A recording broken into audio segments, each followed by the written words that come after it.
변호인이 갖는 권리 중에 변호인의 기록 열람 등사권, 이거 안 돼 있었구나.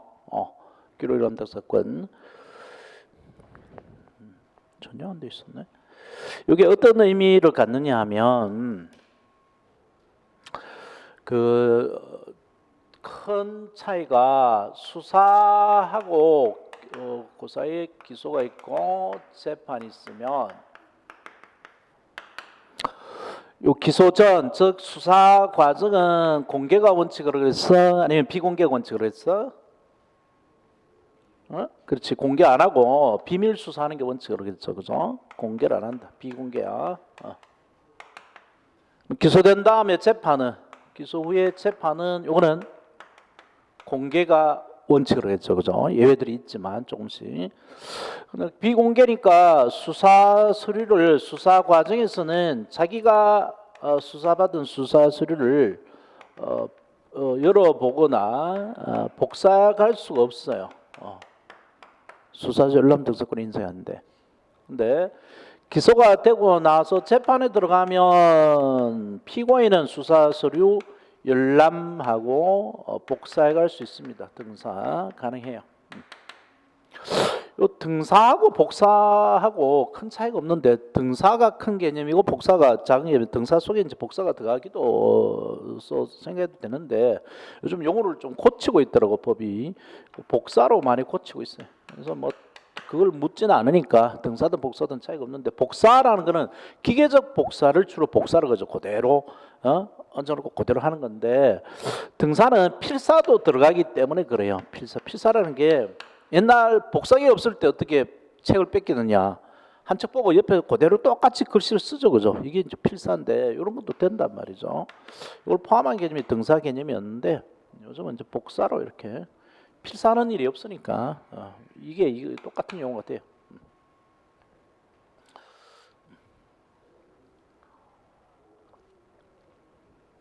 그래서 피의자 단계에서는 아직 기소되기 전에 피의자는 자기의 수사 서류를 자기도 못 본다 그랬죠. 그죠? 그래서 피의자는 수사 서류 열람 등사권이 없단 말이야. 근데 똑같은 사람이 피고인이 되면 기소되고 나면 볼 수 있다 그랬죠. 그죠? 피의자의 변호인도 마찬가지예요. 피의자의 변호인도 기소 전에는 못 봅니다. 수사지를. 피고인의 변호인 기소 후에는 볼 수 있어요. 이걸 규정한 게 형사법 35조고 35조가 바로 거기 그 책에 곧 보겠는데 소송 계속 중에 관계 서류 및 증거물을 열람 등사할 수 있다 이렇게 됐단 말이야. 소송 계속 중이라는 표현을 왔으니까 소송 계속 중에 관계 서류 및 증거물을 열람 등사할 수 있다고 되어 있다고. 그런데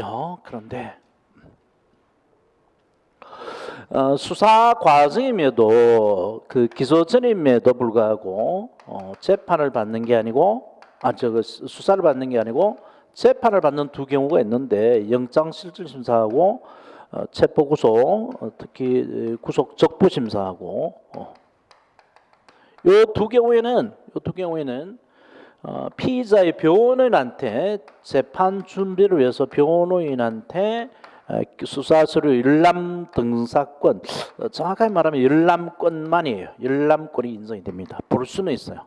변론 준비를 하도록 하기 위해서.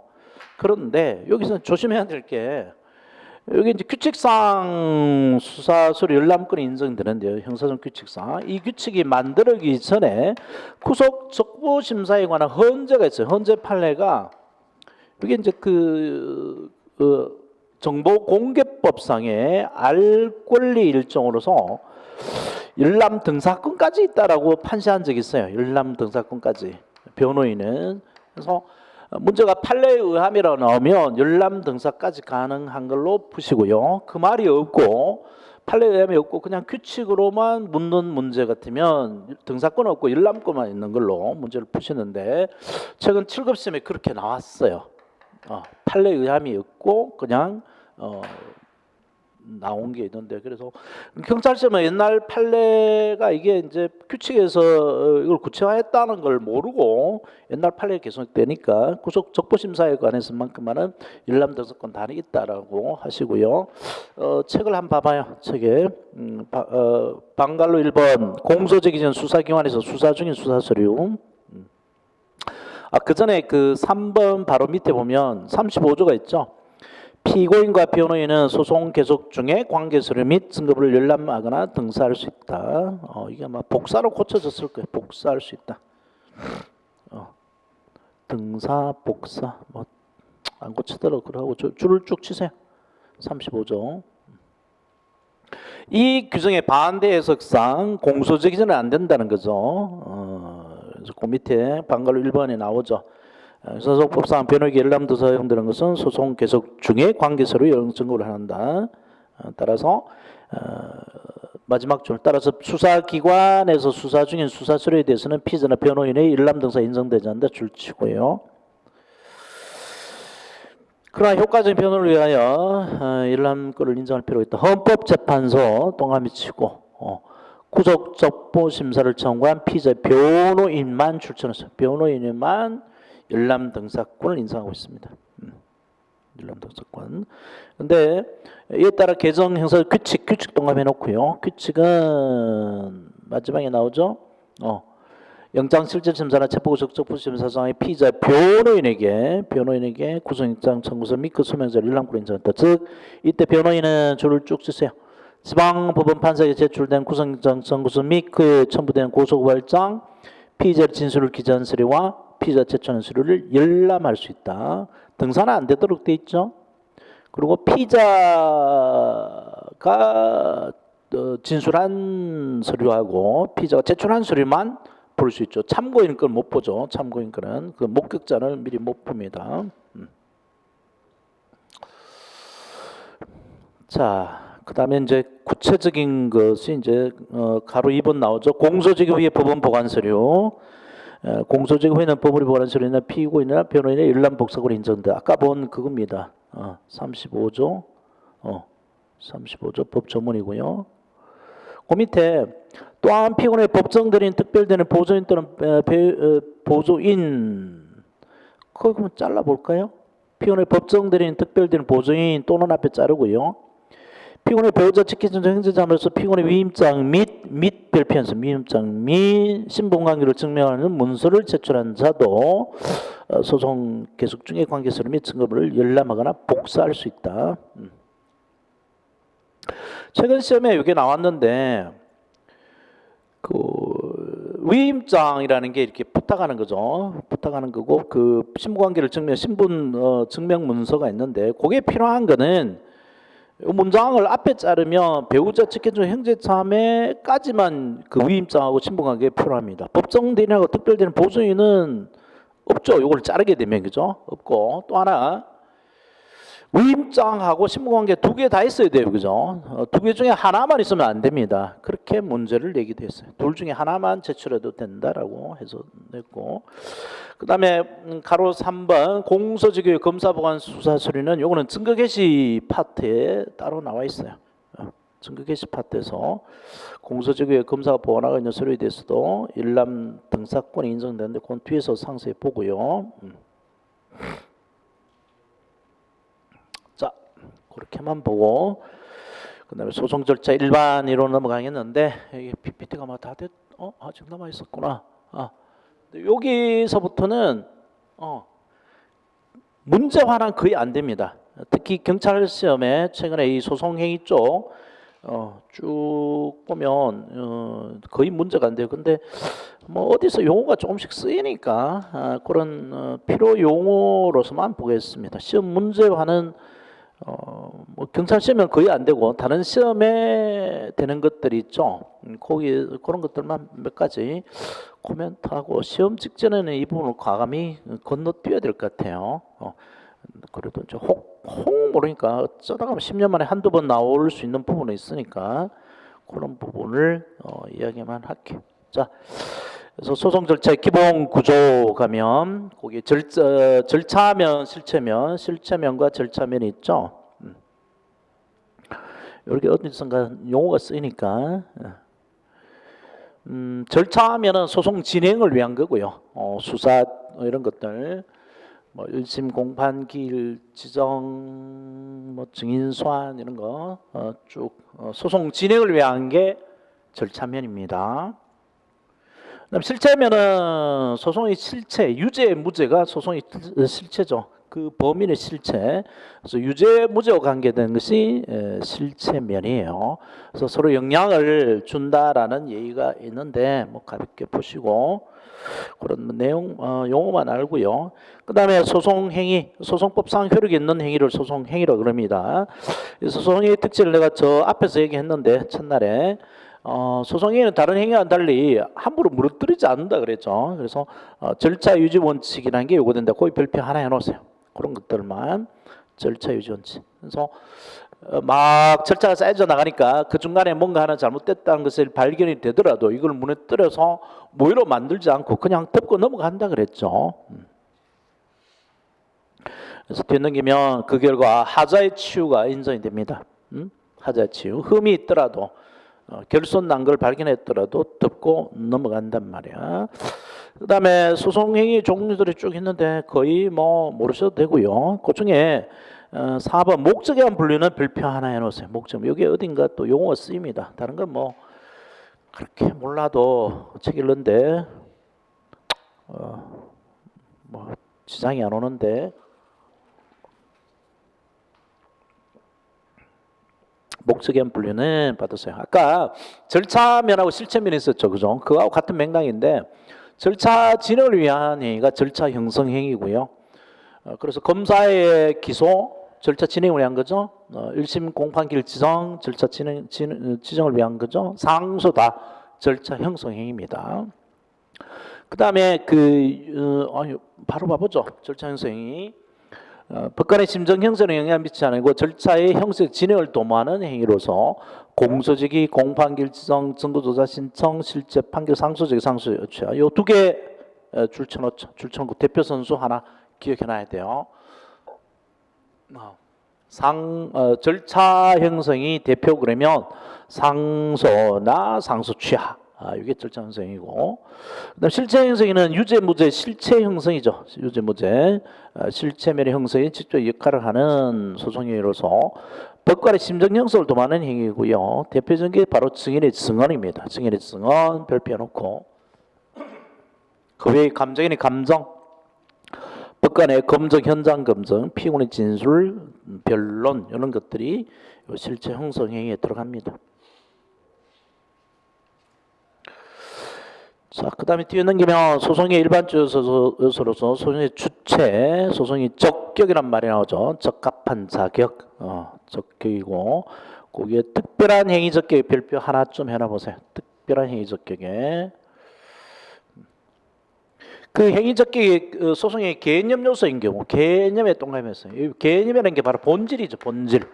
개념, 본질 밑에 써놔봐. 본질. 어떤 행위가 있는데 이 행위를 할 수 있는 적합한 자격이 이 행위의 본질인 경우단 말이에요. 본질. 그러면 그 축구 경기할 때에 휘슬 소리가 났을 때 누가 불어야 심판이 휘슬이라고 말할까요? 휘슬 부는 것. 행위는 심판이 불어야 심판의 그 휘슬 소리지, 그지? 응원단에 아무리 불러봐야 똑같은 호랑이 아무 불러봐야 심판의 행위라고 안 하잖아, 그죠? 그게 이 행위를 할 수 있는 적격이 그 개념 자체인 경우단 말이야. 그러면 심판이 아닌 사람이 응원단장이 분 휘슬은 심판의 행위라고 말할 수조차 없겠지, 그지? 그래서 그 행위 자체가 성립이 안 된 겁니다. 적격 없는 사람의 행위는 불성립으로 끝난 거죠. 그런 계기고요. 그래서 법관이 안 사람이 재판했다 그러면 그 무효인 재판이 아니고 이거는 재판 자체가 안 이루어진 거야. 그지? 검사가 아는 사람이 기소했다 그러면 그는 무효인 기소가 아니고 기소 자체가 없는 상태입니다. 본질이 그 사람이야 적합한 자격을 가진 사람이 해야 그 행위라는 게 이루어지는 거니까. 그 다음에 어떤 행위 적격이 그 소송의 권한 요소인 경우에는 대표적인 것이 고소라는 행위는 고소권자가 해야 돼요. 고소권자. 근데 누가 고소권자가 된다고 그랬지? 피해자가 된다고 그랬잖아, 그지? 근데 피해자가 아니고 피해자 친구가 피해자를 대신해서 고소를 해요. 그러면 이 고소는 무효죠. 피해자가 아니니까 무효인데 성립은 됐죠. 성립은 됐지만 이 고소가 그 사람의 고소를 할 수 있는 권한이 그 행위의 본질은 아니기 때문에 다른 사람이 대신 고소해 줄 수도 있잖아요, 그죠? 그래서 무효이고요, 무효. 뒤에 곧 나오는데 불성립으로 끝났다면 이거는 버려야 됩니다. 그냥 쓰레기지만 무효로 끝났으면 이거는 쓰레기는 아니에요. 나중에 피해자가 이 친구가 한 고소를 뒤늦게 추인해주면 유효로 바뀔 가능성이 이론상 있습니다. 근데 불성립으로 끝났다면 이거는 영원한 그냥 쓰레기예요. 쓰레기라서 버리면 됩니다. 유효로 바뀔 가능성이 없어요. 사후에 새로 행위를 하면 심판이 휘슬르면 그때 성립이 될 뿐이죠. 사후 성립만 있을 뿐이고요. 그게 유효 무효에서 다시 나오고요. 그다음 소송의 대리는 다른 시험에는 출제가 됩니다. 그래서 별표 하나 좀 해놔보세요. 소송의 대리 방갈로 2번에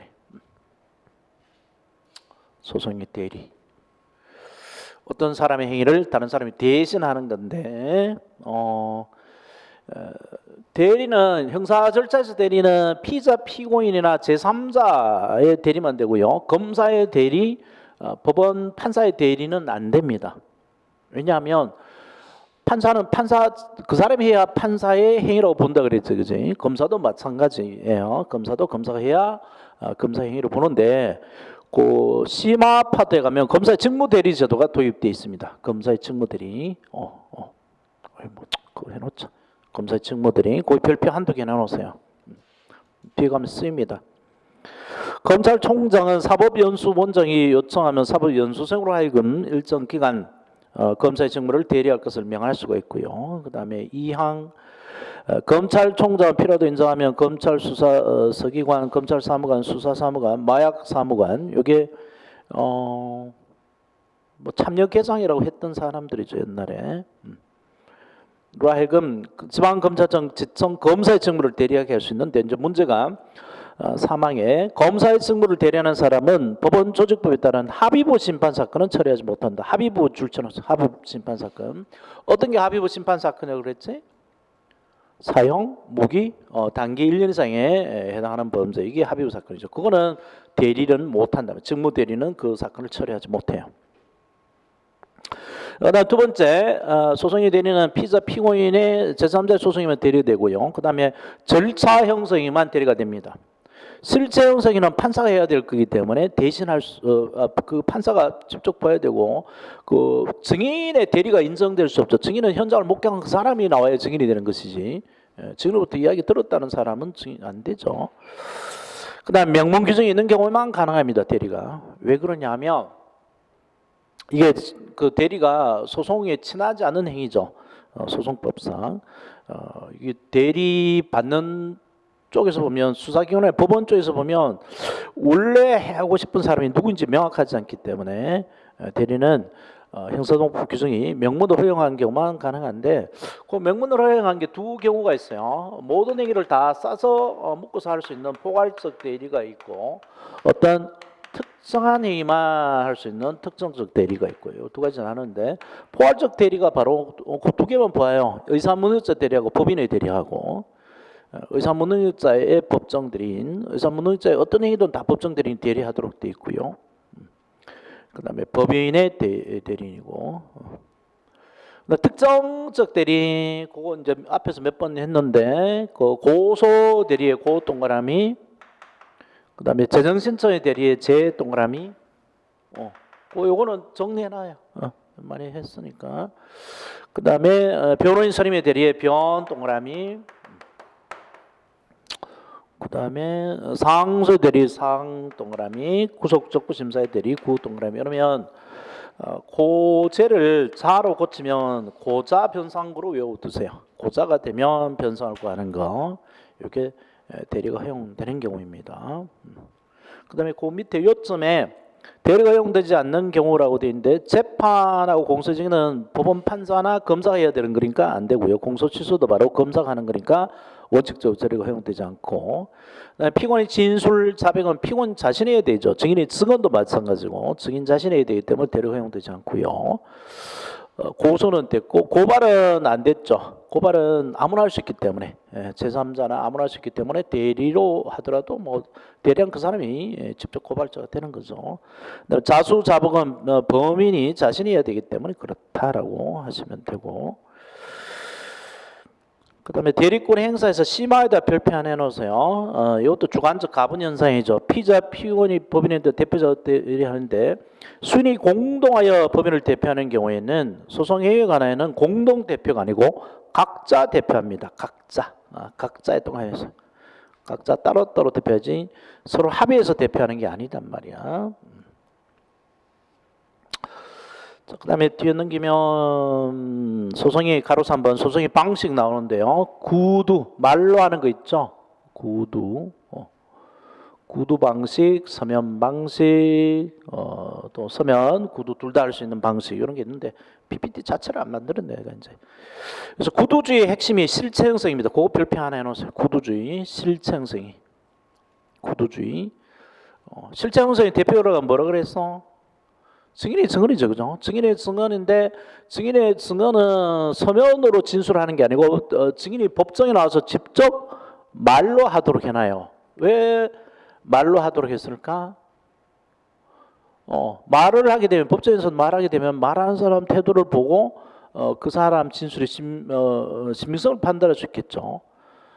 더듬거리는 거나 누구의 눈치를 보거나 이러면은 또는 뭔가 외워왔다든가 표정을 짓거나 이러면은 판사가 그 사람의 말을 믿기가 힘들겠죠. 그래서 그 실체 형성이 요거는 구두주의가 원칙입니다. 다른 예외는 있지만 그 다음에 뭐 성질상 말로 할 수밖에 없는 게 있죠. 소송주의, 판결 선고 이런 것들. 그 다음에 서면주의는 다툼이 있을 때 그 다툼을 미리 막는 효과가 있겠죠. 그래서 절차 진행이 절차 형성에는 서면하는 것이 원칙입니다. 구두 서면 둘 다 할 수 있는 거 말로 해도 되고 서면으로 해야 되는 거 해도 되고 하는 거는 이거는 신속성이 필요한 거고요. 그다음에 법원 판사에 대한 신청 진술 이런 것들 빨리 해야 될 필요가 있는 거. 그 대표적인 것이 각종 그 취소 취하 포기차 이런 것들은 다 서면 구술 다 가능하도록 되어 있습니다. 이게 현소법 하나의 원칙이에요. 그다음 법 소송의 일시 이런 거 가볍게 보시고 어디선가 다 설명한 거니까. 그다음에 기간의 계산, 기간 연장 이런 것도 뭐 다 봤어요. 자, 그다음에 333페이지 가서 소송의 판단 문제가 나오는데 소송의 판단, 이거는 좀 봐야 될 것 같아요. 그래서 소송의 성립 불성립에는 별표 하나 해놓으세요. 성립 불성립 하나 해놓고 강의 노트에 강의 노트 80페이지 밑에 지금 할 내용이 있어요. 요거는 쓰이기 때문에 알아둬야 되고 한번 제대로 들어두면 두 번 안 봐도 되니까 원리를 잘 보십시오. 소송의 판단. 요게 독일 법학 논리의 수입물이긴 한데 이게 다른 데서도 많이 쓰입니다. 그 생각의 편의를 위해서 만든 논리인데 아주 정확하게 잘 돼 있어요. 어떤 소송이 뭐 이게 소송이뿐만 아니라 모든 법률 행위 이게 민법 총칙에 나오죠. 어제 누구 만나서 이야기하다 보니까 이 경찰법 과목이 개편될 가능성이 있다. 뭐 이야기는 계속 나왔지만 개편될 가능성이 있는데 그 중에 헌법이 들어올 가능성이 있다. 국사가 빠지고 헌법이 들어올 가능성이 있다고 그러대.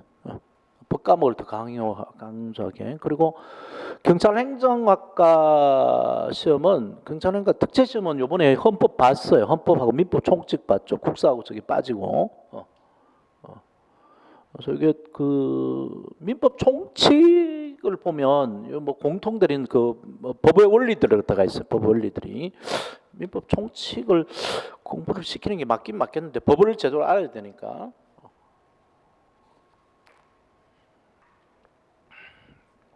거기에 공통되는 얘기인데 모든 행위는 어떤 행위가 성립되었는가 안 됐는가부터 판단하는데 그 소송이로 갖춰야 될 본질 외관이 있나 없나 이게 도대체 이 세상에 태어났나 안 나 그걸 판단하는 게 먼저 있고요. 그래서 태어난 외관을 갖췄다. 태어난 외관을 갖췄다. 그러면 그 성립이라고 그럽니다. 태어난 외관을 갖추지 못했다. 그러면 불성립이죠. 내가 많은 예를 들었던 게 짜장면 배달 행위.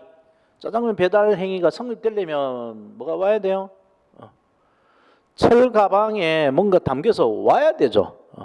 주문한 자리에 와야 되는데 전화하면 출발했습니다라고 전화만 하는데 그건 아직 배달 행위가 성립이 안 된 거지. 성립이 안 되고 말만 한 거죠, 그죠? 그 철 가방이 도착을 해야 성립된 겁니다.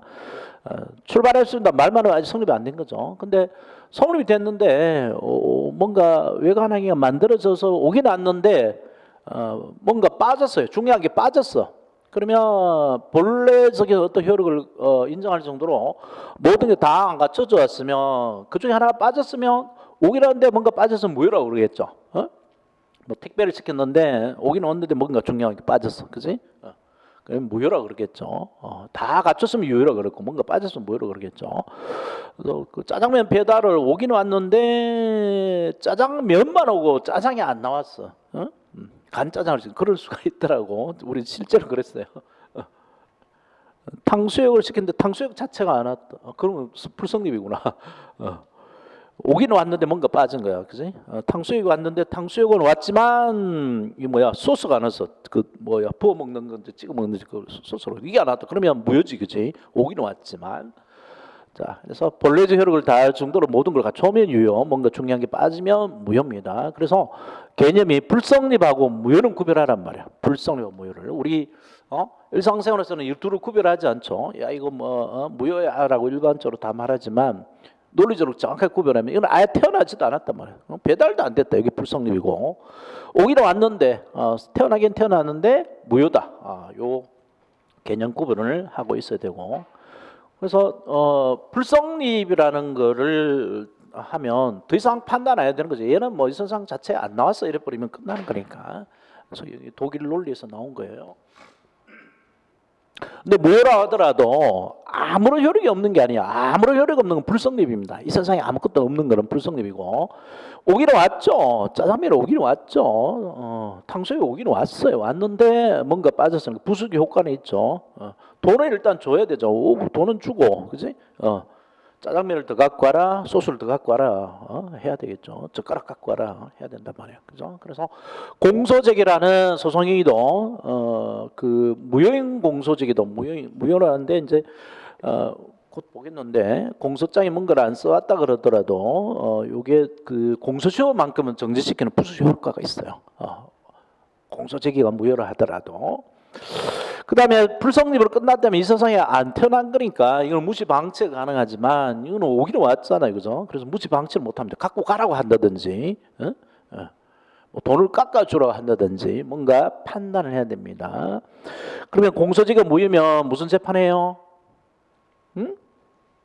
뭐 다 까먹었어? 재무 다치 고쳐. 재판이 무효니까 다 치우고 고쳐. 그래서 여기 무가 뭐였지? 공소제기 절차가 법률 규정 위반하여 무효인 때잖아, 그지? 그래서 무효인 공소제기는 무시 방치 못하고 공소 기각 판결의 결정이야. 판결해 줘야 되죠. 판결해서 재판을 끝내줘야 됩니다. 그래서 무시 방치가 안 돼요. 그 다음에 불성립이 끝났다면 무효의 치유가라는 건 개념이 없습니다. 이 세상에 아예 안 나왔으니까 이거죠. 그 다음에 나중에 오면 그때는 무효의 치유라고 말하지 않고요. 사후에 성립됐다고 봐요. 철가방이 출발했습니다. 근데 안 오다가 이제 도착이 되면 그때 배달된 거죠. 사후 성립이 되는 거고 그때부터 장래적으로 효력이 있는 겁니다. 처음에 성립된 걸로 소급되지 않고요. 근데 이 무효의 치유가 돼요. 무효의 경우는 무효의 치유가 있지만 불성립 무효의 치유라는 거 없고 사후 성립만 가능하다. 사후에 새로운 행위가 가능할 뿐이다. 자, 그러면 요 이론을 가지고 그다음 얘기를 해보죠. 책에 그쪽 판례 있잖아요. 그 334페이지 들어가 있는 판례. 요거는 별표 3개 좀 해놓으세요. 이게 즉결심판하고 연결이 돼서 즉결심판 쪽에서 경찰시험에 나와요. 내용이 즉결심판이기 때문에. 공소제기라는 소송의 본질은 반드시 뭘 내야지 되느냐 하면 공소장을 내야 됩니다. 공소장. 일종의 재판 청구서로 그랬죠. 저걸 내어야 성립이 됩니다. 그래서 저거 안 내면 불성립이에요. 공소제기라는 행위 자체가 없는 거야. 공소장을 안 내면. 그래서 기록만 수사 기록하고 뭐 증거물 이런 거 다 법원에 냈다 하더라도 검사가 요거 안 내면 그냥 공소제기는 안 된 걸로 취급됩니다. 성립이 됐는데 공소장의 필요적 기사항 4가지 피자 사주서 이렇게 오래 그랬지 피고인 죄명 공소할 증거업자 요거를 제대로 안 써서 급해가지고 그러면 이게 무효죠. 다 기재했으면 유효고요. 둘 중에 뭔가를 빠뜨리면 무효가 됩니다. 아니면 넷 중에 하나를 빠뜨리면 무효가 돼요. 그러면 불성립으로 이 공소장을 안 내면 불성립이니까 나중에 공소장을 냈을 때 사후 성립이 된다 그러죠. 무효 취유된다 안 한다 그랬죠. 그죠? 근데 이 무효인 공소제기는 나중에 공소장 변경으로서 공소사실 추가한다든지 하면 유효하게 됩니다. 무효 취유가 가능해요. 이론상. 자, 그런데 이제 그 판례를 보겠는데요. 성북경찰서장이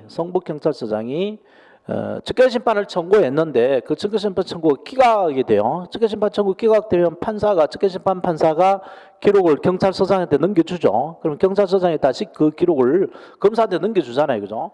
그렇게 해서 즉결심판 청구가 기각돼서 넘어온 기록을 이 검사가 착각을 했어요. 착각을 해가지고 피고인이 정세판 청구를 해서 기록이 있는 걸로 착각해서 그냥 그 공소장을 안 내고 기록만 소송 기록만 법원에 냅니다. 그러면 기록만 나갔을 뿐이지 공소장은 안 냈으니까 아직 공소제기로 성립할 수 없는 거죠, 그죠? 없는데 법원에서는 무시 방치가 가능합니다. 기록만 왔으니까. 근데 기록이 와 있으니까 이거를 어떤 방식으로든 처리를 하려고 그랬어요. 다시 보낼 수가 없으니까. 그래서 변론을 열어봤습니다. 변론을 열어서 검사 불러오고 피고인 소환하고 재판을 하다 보니까 검사가 착각했다는 걸 깨달았어요. 자기가 깨달아서 뒤늦게 공소장을 냅니다. 약식명령을 청구하는 공소장을 뒤져내요. 그러면 이때부터 공소제기라는 소송이 성립됐다고 보면 되죠. 그죠? 무효취유 문제가 아니라 그랬죠. 그죠? 사후 성립이 된 거고 공소장을 나중에 냈으면 사후 성립이 된 거고 무효취유가 아닙니다. 요 차이가 왜 나타났냐면 우리 대원 판례가 무효취유를 이론상은 인정하지만 되도록이면 안 하려고 그래요. 되도록 무효취유를 인정 안 하려고 합니다. 왜냐하면 무효취유가 안 되면 무효니까 재판이 줄겠죠. 일거리가 줄겠죠. 그죠? 그래서 그 뒤에서 보겠는데 무효취유를 인정 안 해요. 안 하니까 무효는 계속 무효죠. 계속 무효죠. 무효면 무슨 재판하고 끝내야 돼요? 공소제기 절차 법률 규정에 따른 무효면 공수기각 판결에서 재판 끝내버리죠. 끝나고 공사 판결은 기판력이 없으니까 다시 기소를 할 수도 있죠. 그죠? 그래서 이런 절차로 다시 하도록 유도를 해요. 그 과정에 뭐 안 할 수도 있으니까 검사가. 그래서 어떻게 하든 사건을 줄이겠다라는 속셈인지 안 한단 말이에요. 그래서 이 사건의 하급심 1심 2심은 이걸 무효취유로 먼저 봐서 무효취유를 인정 안 한 걸로 그리고 공사 판결하는 걸로 판결을 했는데 어때 대원 판례는 이게 보니까 무효취유가 아니네. 사후 성립 문제네 해서 사후 성립된 것을 보고 재판을 해라라고 실체 재판을 해라라고 판결을 내렸습니다. 이 판례에서. 자, 이 판례 봐보죠. 판례. 소송행위가 성립하기 위해서는 334페이지에 들어가 있는 판례. 소송이 요구되는 소송법상 정령을 충족하게 한 본질적 개념 요소를 구별해야 됐고 소송행위의 본질, 공소제기 본질적 개념 요소는 바로 공소장이죠. 공소제기는 법원에 대하여 심판을 요구하는 검사의 행위로서 이러한 서면조의 원격 요청 행위를 취한 것은 자, 그 다음 줄 한번 쳐볼까요?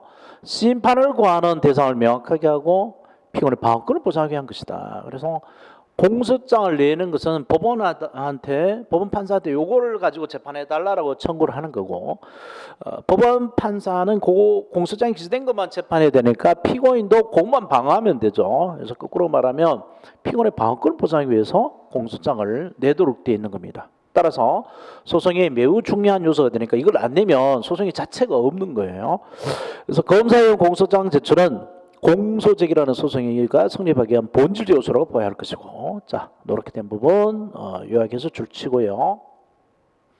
이러한 공소장 제출이 없는 경우는 소송이로서 공소제가 성립됐다고 할 수 없다. 불성립입니다. 메모해 두세요.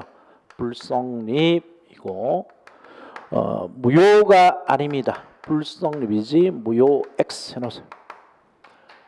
소송이로서 공소제가 무효다 그러면 틀려요. 무효가 아니고 성립 자체가 안 된 겁니다. 불성립이다.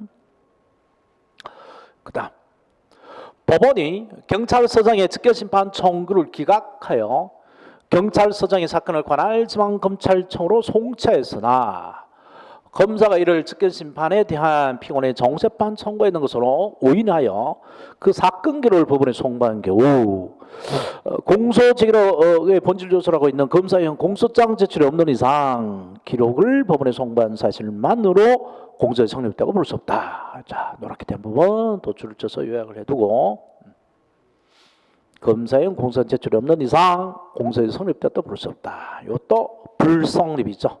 불성립. 또 메모해 두시고요. 무효가 아닙니다. 불성립.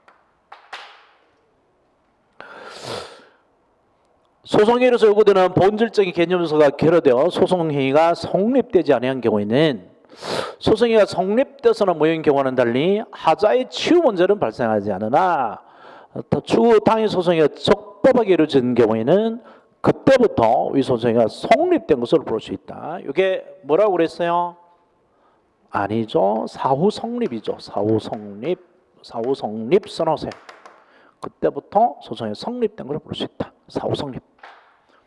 이렇게 된 부분 또 줄치고 당해 소송이가 적법하게 이루어진 경우는 그때부터 소송이 성립된 걸 볼 수 있다. 사후 성립이고 그때부터 돼 있으니까 장래효죠. 소급효가 아니죠. 장래효만 있습니다. 소급 성립이 된 게 아니에요. 소급 유효가 되는 게 아니에요. 사후 성립이다. 원래 공소제가 없었음에도 피고인의 소환이 이루어지는 등 사실상 소송 기속이 발생한 상태에서 검사가 약식명을 청구하는 공소장을 재심본에 제출하고 그럼 사후 성립이죠. 위 공소장에 기하여 공판조를 진행한 경우에 1심 법원으로서는 이에 기하여 유무죄의 실체 판단해야 된다. 실체 판결이죠.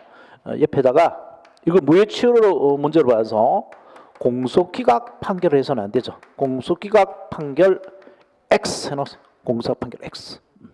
공소 판결 X. 공소기각 판결해서는 안 된다.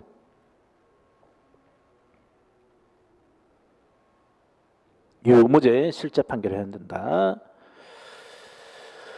자, 그렇게 두고 요거하고 좀 유사한 게 또 있어요. 판례가 바로 이제 소송이 유효 무효에서 나오는데요. 유효 무효. 무효가 아무런 효력이 없는 게 아니라 그랬죠. 그죠? 본래적 효력만 없을 뿐이지 부수 효력이 있다라는 거고. 그 다음에 무효의 원인을 보면 소송이 적격의 흠결 아까 본 거죠. 개념 요소가 없는 경우는 불성립이고 여기는 이제 그 권한 요소가 없는 경우고요. 소송 등의 흠결 의사의 하자 같은 게 있어요. 의사의 하자. 그거는 별표 하나쯤 해놓으세요. 판례가 있는 부분이니까 과거 다른 시험에는 출제된 적이 있어요. 의사의 하자. 의사의 아니 의사의 하자에만 별표. 요거만 의사의 하자만 별표. 하자라는 게 흠이에요. 흠. 그래서 착오에 의한 의사표시, 사기 강박이라는 게 협박이죠. 협박에 의한 의사표시 오는 건데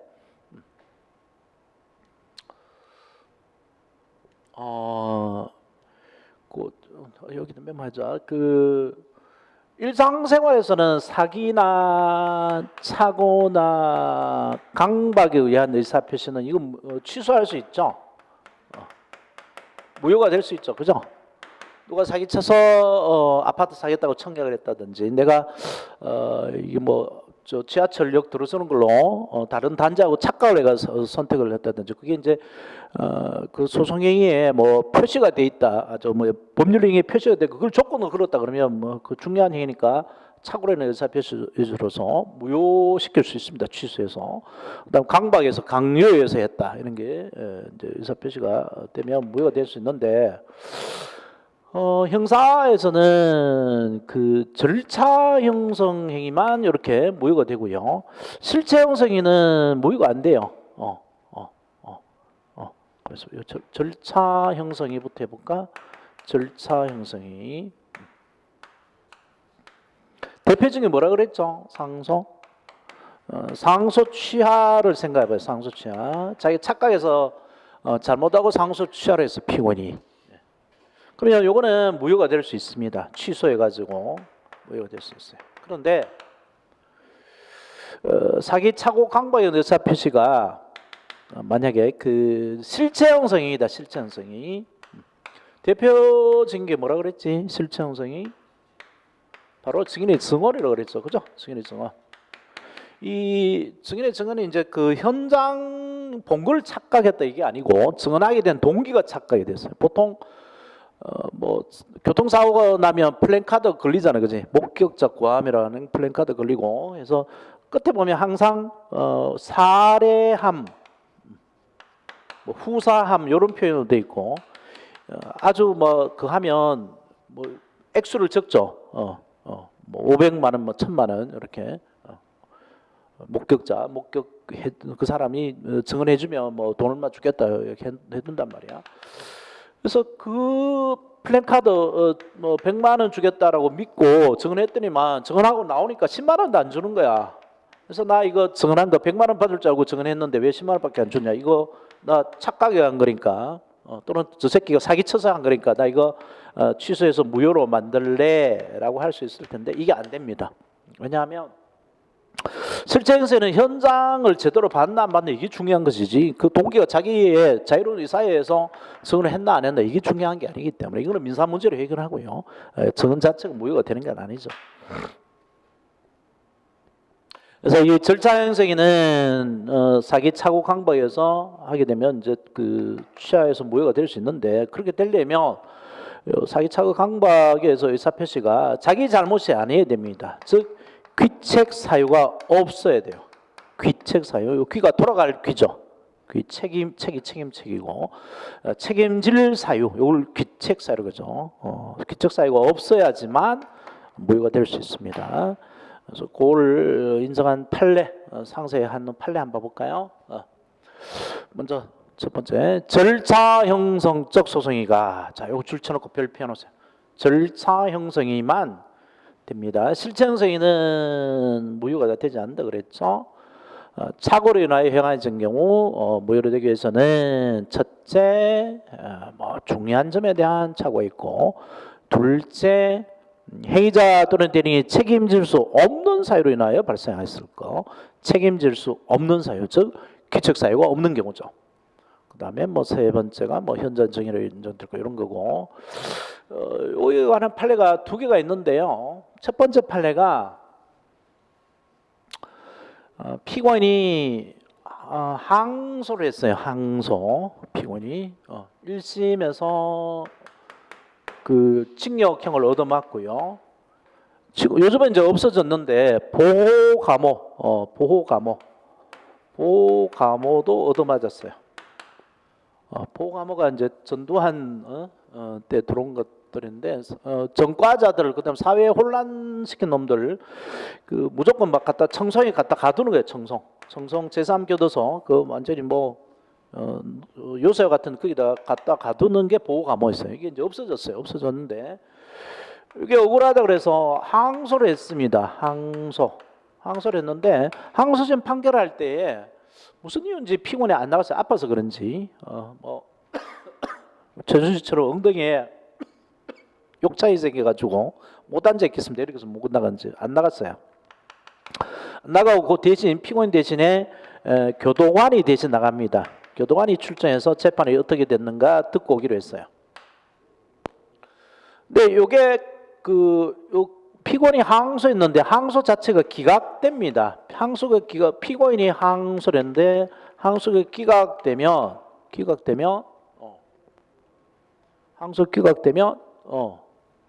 이 징역 살고 보고하면 사로 청송까지 가야 되죠, 그죠? 구치소에서. 그래서 일단 상고를 했었던 것 같아요.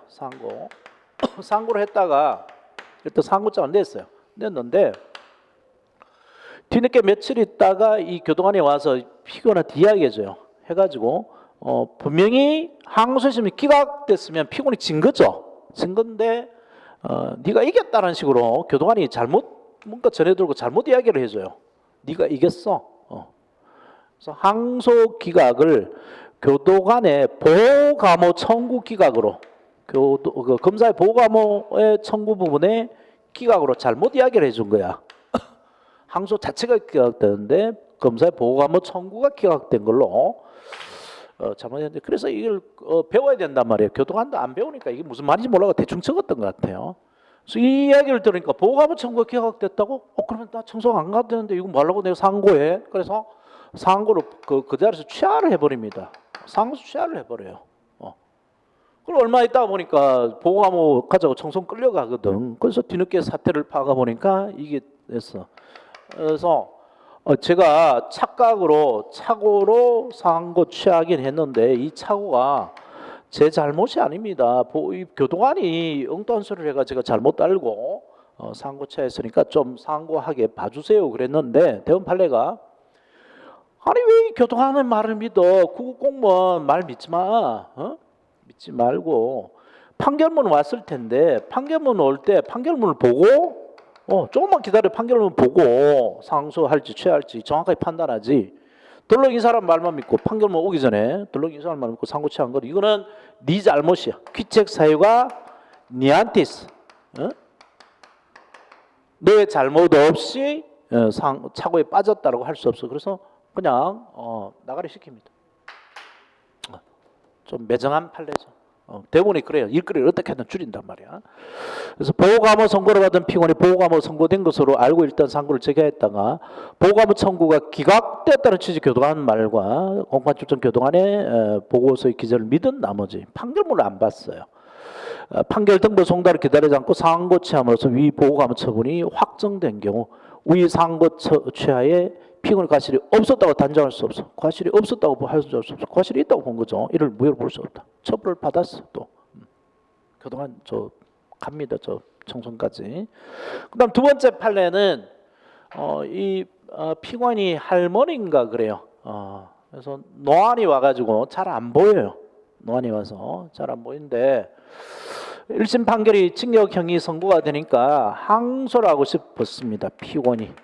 항소를 하고 싶어서 항소장을 갖다 달라 그랬는데 또 똑똑한 이 교도관이 구급 교도관이 항소장이 아니라 정반대 항소 포기서를 갖다 줍니다. 근데 내용을 읽어보거나 옆에 사람한테 읽어봐야 되는데 너무나 또 교도관을 믿은 것 같아. 믿고 항소 포기서를 항소장으로 알고 여기다가 서명 날인을 해버려요. 그리고 항소심이 언제 열리나 목이 빠지도록 기대하고 있었는데 그건 없고 그런 건 없고 그냥 교도소로 직행하게 돼요. 이게 어떻게 된 일이냐 알아봤더니만은 교단이 잘못 갖다 준 거거든. 그러면 이거 누구 잘못이야? 교도관 100번 잘못이라고 해야 될 텐데 피고인 당신한테 귀책 사유가 없다고 할 수 없다. 왜? 왜 안경 써서 보든가 못 읽겠으면 옆에 사람 읽어보든가 읽어달라고 하든가 내용을 파악하고 서명 날인했는데 내용도 파악 안 했으니까 네 잘못이야. 네 그냥 찡긋 살아. 이렇게 냈어요. 그래서 교도관이 내어주는 상소권 포기서를 항소장으로 잘못 믿은 나머지 이를 확인해 보지도 않고 서명 무인한 경우 그는 착오로 인한 의사표시 무효라고 할 수 없다. 그래서 이렇게 매정하게 판단하고요. 그 다음에 뒤에 보면 그 방식에 관한 판례 있잖아요. 여기 336페이지에 나온 판례. 이 별표 한 3개쯤 해놓으세요. 3개쯤. 3개. 그래서 아까 본 즉결 심판에 관한 거하고 비슷한데 아까는 공소장을 안 내면 불성되고 그랬잖아요, 그지? 그리고 나중에 냈고 여기는 무슨 상황이냐니까 요 판례는 검사가 A라는 공소사실에서 B라는 공소사실로 바꿔달라고 하는 공소장 변경 신청서를 내요. 공소장 변경 신청서. 변경 신청서를 내는데 여기는 공소 사실만 써져 있지 피고인 아무개 이 말이 없어요. 피고인 아무개 신청서를 내는데 이게 그 같은 사건이 아니더라고요. 그래서 검사가 허가를 법원 판사가 허가를 안 해요. 허가를 안 하자 허가를 안 하면 이건 이제 비를 다시 기소를 해야 되는데 그게 번거로우니까 요 공소장 변경 신청서를 공소장으로 취급해달라고 신청을 해요. 그러면 바뀐 요걸로 공소를 제기한 것이 되죠. 그죠? 그러면 공소장 비스무리한 게 나긴 나왔죠. 그래서 성립은 됐는데 여기 필요적 기재 사항이 있어야 되는데 필요적 기재 사항 중에 공소 사실만 있지 피고인 뭐 죄명 적용법조 이런 게 전혀 없어요.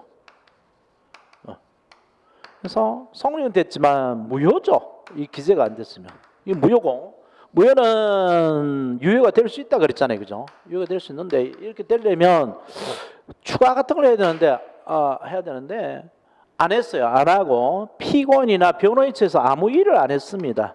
피고인 측이나 변호인 측에서 아무 일을 안 했으니까 이거 무효 치유가 돼가지고 재판을 계속 하는 게 좋지 않겠는가 이랬는데 피고인 변호인은 일을 안 했지만 법원 판사의 입장에서 보면 누구를 무슨 사실로 처벌해 달라는 게 명확하지 않죠, 그죠? 이걸로 보면 그래서 이거는 하자가 너무 크기 때문에 이 일을 안 했다는 이유로 유효하게 될 수는 없다. 그래서 무효 치유를 인정 안 한 판례입니다.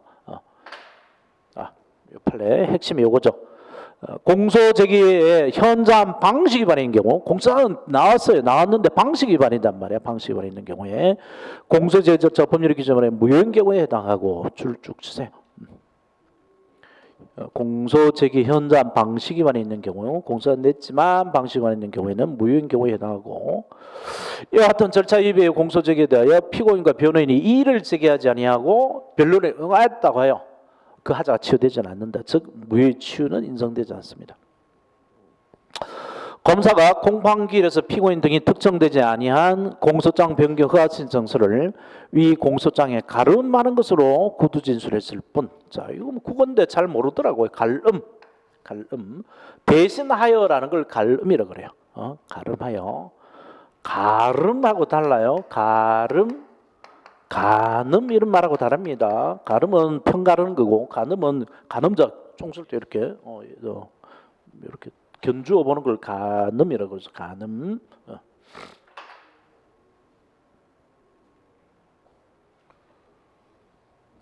그런 판례를 봐두고 그 다음에 소송이 취소 철회 요거는 그 이론상 좀 알아둬야 돼요. 이것도 민법 뭐 총칙을 하게 되면 민법에서 다루는 법이론인데 기초적으로 좀 알아두면 이해가 깊어지죠. 문제와는 잘 안 돼요. 옛날에는 됐지만 그래서 취소와 철회인데 취소의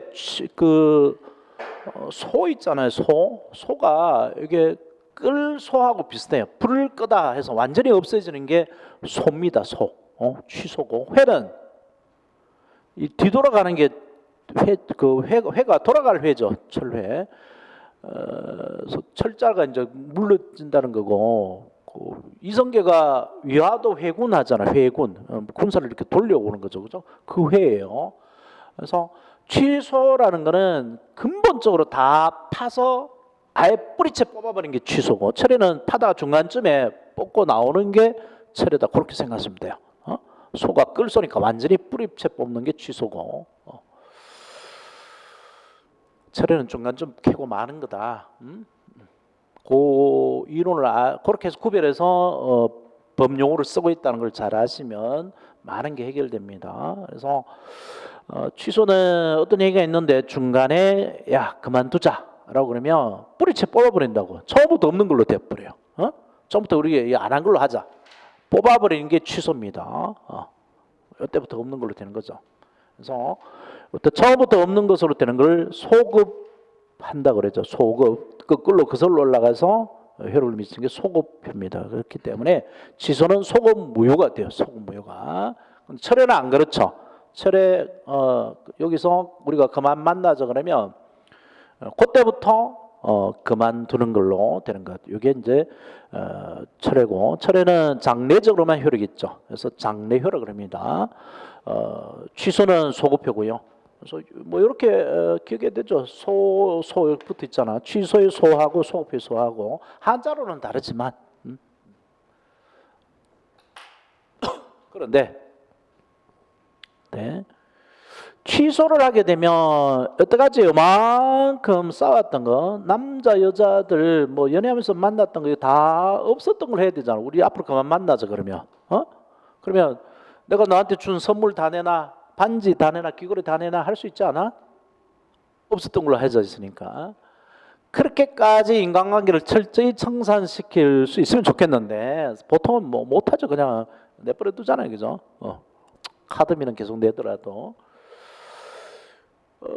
그래서 이게 여태까지 싸운 게 송두리째 없어지는 게 이게 그 취소입니다. 취소라서 형사소송은 형사소송법의 특칙 중에 하나가 절차 유지 원칙이기 때문에 여태까지 싸운 걸 내버려 둔다 그랬잖아요, 그지? 그래서 취소를 인정하게 되면 여태까지 싸운 게 다 없어지기 때문에 이건 본질이 형사소송법 그 특질에 반하게 돼요. 그래서 어지간하면 취소를 인정 안 합니다. 취소를 인정 안 하고. 법조문상 취소라고 되어 있더라도 이거는 본질상 이름은 취소일지 몰라도 본질상 철회로 해석을 해요. 철회로. 그래서 책에 보면은 책에 보면 거기 니은에 명문 규정이 없는 경우 330페이지 맨 밑에 니은에 보면 기억 명문 규정이 있는 게 보면 고소 취소, 공소 취소, 재정신지 취소, 상소 취하, 재정구 취하 이렇게 취소 취하로 붙어 있잖아, 그지? 취소 취하인데도 철회 부분에 분류가 돼 있죠. 본질이 철회로 보기 때문에 그래요. 소급 무효를 인정 안 하기 때문에 철회 부분에 분류가 돼 있어요. 자, 그렇게 두고 무효의 치유 봐볼까? 무효의 치유.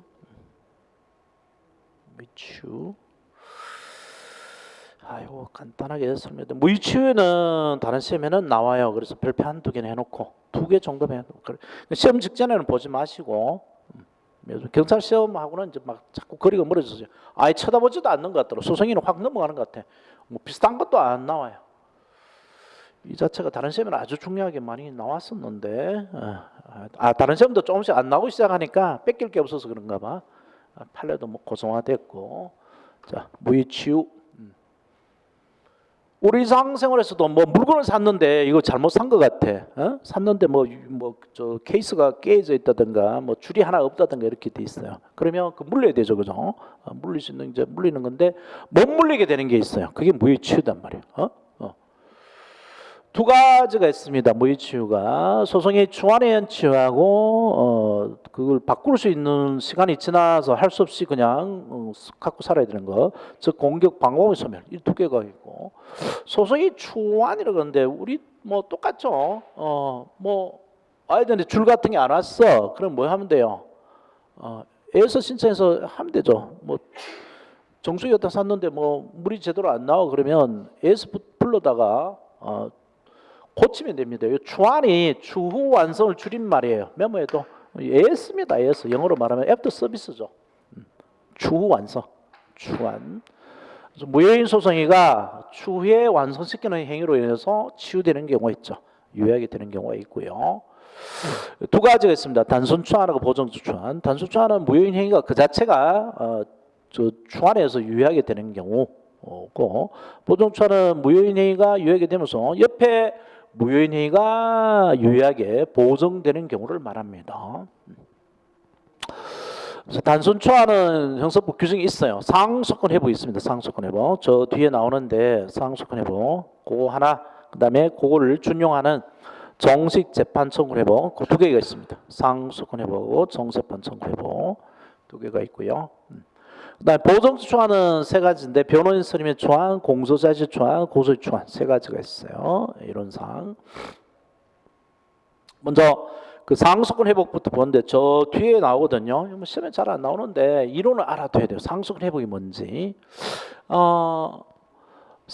그 가이노트에 아마 이게 들어가 있나? 내가 새 책에 넣어놨나? 안 넣어놨네. 상속권 회복이 뭔지. 이걸 이제 그 책으로 얹어 넣어야 될 것 같아. 책으로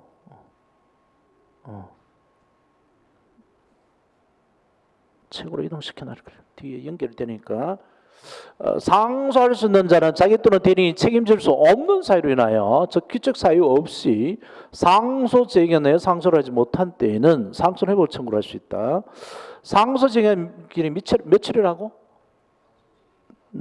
7일이잖아. 항소 제기는 상고 제기는 7일인데 그거를 못 지켰어요. 그러면 못 지키면 확정이 된다 그랬잖아요, 그지? 못 지킨 경우 이제 확정이 되는데 그게 자기 잘못이 아닌 경우, 자기 잘못 뭐 천재지변이 일어났다, 지진이 났다, 뭐 태풍이 왔다 이래서 그 기간을 못 지킨 것이 증명이 되면 그 소멸한 상소권 회복 청구를 할 수 있습니다. 이게 이제 상소권 회복이고, 그래서 7년의 상소를 기간을 넘겼는데 상소권 소멸됐는데 그 후에 상소하면 이 무효죠, 그죠? 그래서 상소를 해놓고 이 상소와 동시에 상소 회복 신청을 합니다. 허가가 나면 이 무효인 상소가 유효하게 바뀌어요. 이게 단순 초안의 대표적인 거라고. 정세판 청구하고도 똑같죠.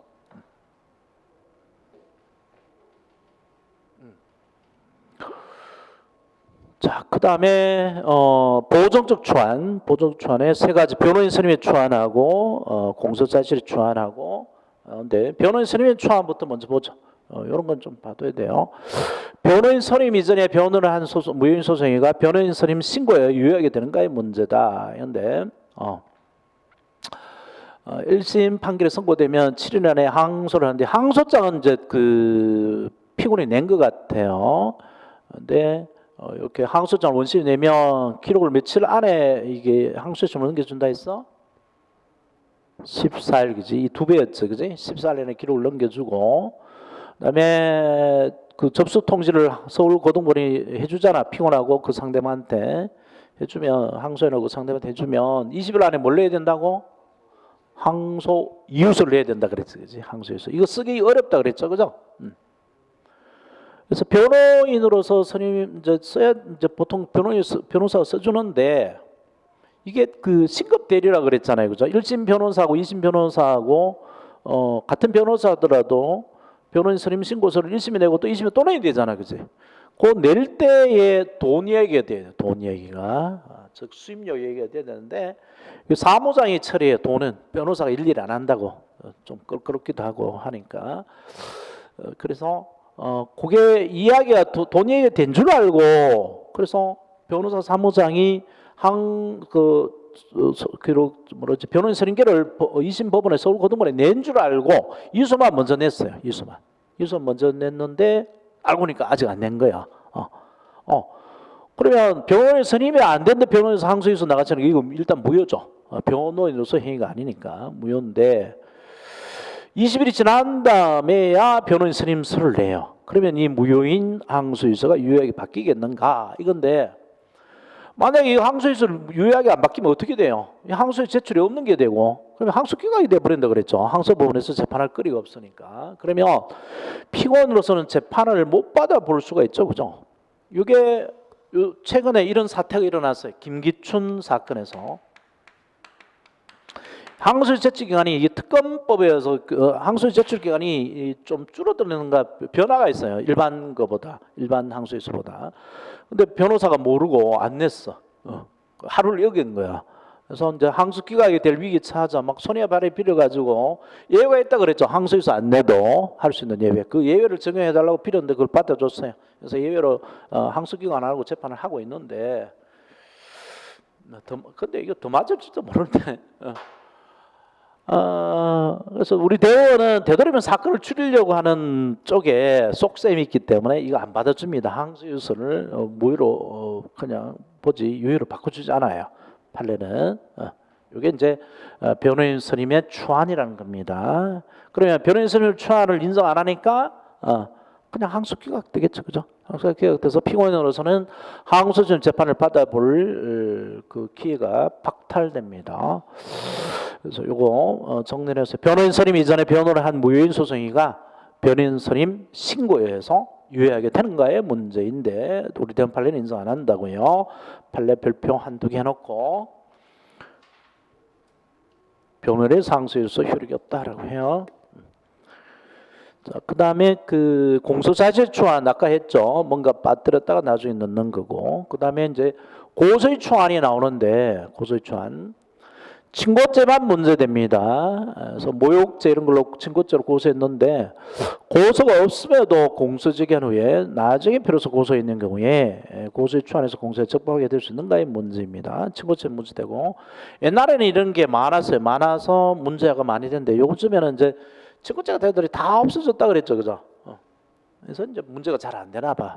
실제로는 잘 문제가 안 되니까 왜냐 그러니까 옛날에는 강간치상죄는 이거는 친고죄가 아니에요. 고소가 없더라도 처벌합니다. 비친고죄야. 검사는 이걸로 기소했겠죠. 그래서 재판하다 보니까 이 강간치상의 상액이 크지 않다 그래서 강간죄로만 인정합니다. 근데 강간죄로 옛날에는 그 친고죄 고소 있었어야만 됐어요. 그래서 고소 없이 공소 제기했다가 강간죄로 공소장이 바뀌니까 공소한평에서 바뀌니까 뒤늦게 고소장을 낸 거야. 처음에는 고소를 안 해도 되니까. 그래서 이걸 고소의 추안을 인정할 건가가 문제인데 우리 대법원 판례는 안 합니다. 안 하니까 고소 없이 공소 제기된 걸로 되고 고소 없이 공소 제기되니까 이거는 공사 판결을 받아야 되겠죠, 그죠? 그래서 여기 해놨구나 내가. 친고죄의 공소제기가 무효인데 나중에 고소받으면 유예하게 되느냐 이건데 안 된다고. 안 되면 무슨 재판해?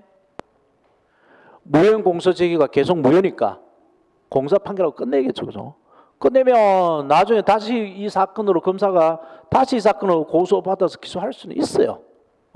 얼마든지 있다고. 있으니까 왜 쓸데없이 이렇게 돌아가느냐라는 쪽에서 본 게 바로 그 긍정설입니다. 적극설이죠. 고소 추안을 인정하자는 거죠.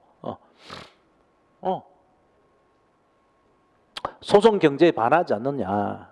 그래서 절차 유지 원칙을 정해서 고소 추안을 인정하자는 입장이고 소극설은 그래도 형식적 확실성이 반한 거니까 일단 날려야 되지 않냐 얘기고 절충설이 있습니다. 검사가 친고죄를 알고도 불구하고 알매도 불구하고 이랬으면 검사를 비난해야 되니까 고소의 추안을 인정 안 하지만 모르고 했다 했을 때 인정하지 않는데 그때 검사의 내심을 알 수가 없는 이런 문제가 있죠. 그래서 우리 대법원 판례는 획일적으로 그냥 인정을 안 했었더랬습니다. 그래서 거기 이제 성범죄는 다 없어졌으니까 남은 판례가 딱 하나 있죠. 339쪽에 맨 위에 세무공무원의 고발 없이 조세범칙 사건에 공소 제기된 후 세무공무원이 고발해도 그 공소 절차가 무효 처리된다고 할 수 없다라고 되어 있는 거. 요 생모를 고발 없이 공소 제기된 이거 이제 즉시 고발이죠, 그죠? 즉시 고발은 친고죄 고소하고 똑같다 그랬잖아. 자, 그렇게 두고 그다음에 또 하나 공격 방어 방법의 소멸. 우리 조그만 하자는 바꿀 수 없지. 저 택배 받아가지고 2주인가 지나면 큰 하자가 아니라면 바꿀 수가 없어요. 그죠? 그거 똑같이 공격하거나 방어할 수 있는 방법이 소멸됐기 때문에 자동적으로 무효가 치유되는 게 있습니다.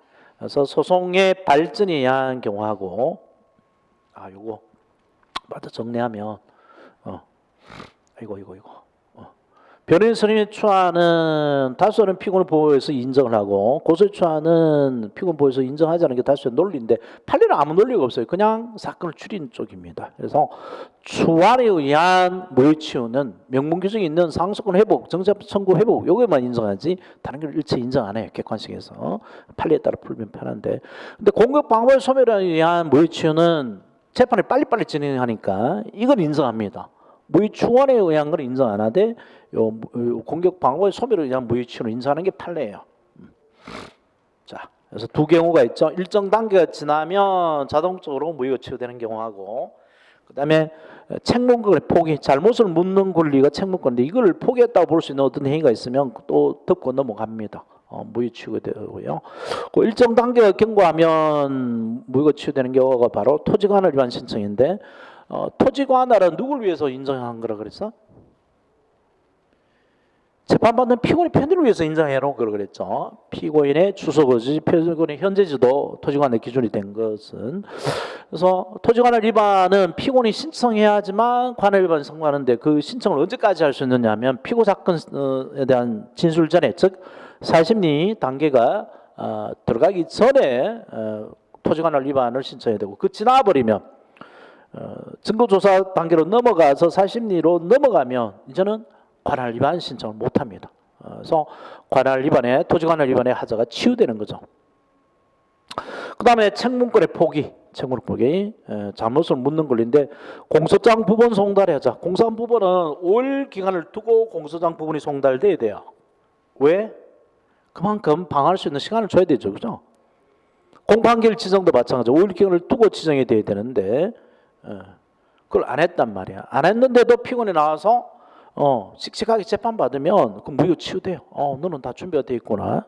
그다음에 증인신문에 순서하자 이런 것도 있는데, 증인신문은 증인으로 신청한 사람이 먼저 신문해야 됩니다. 검사가 어떤 사람을 증인으로 신청했으면 검사가 먼저 묻고 피고인이 나중에 물어야 되는데, 이걸 뒤바꿔서 검사가 신청한 증거를 피고인 측에서 먼저 묻잖아요. 근데 검사가 아무 말 안 하고 있으면 넘어가요. 그냥 그런 정도의 사소한 하자는.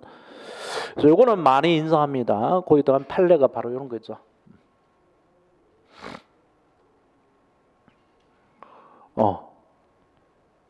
법정에 증인신문을 실시하면서 피고인에게 대하여 통자여 참여 기를 주지 않은 잘못이 있다 하더라도 피고인 변호인이 별 의견이 없다라고 진술했다면 책무권 포기를 봅니다. 이거는 상당히 많이 인정해요. 그래서 대표적인 판례만 하나 들었는데 책무권 포기를 보는 판례는 굉장히 많습니다.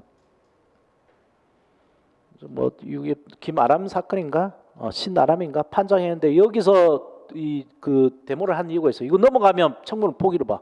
내려가 버리면 그 자리에서 항의를 해야 돼요. 그 자리에서.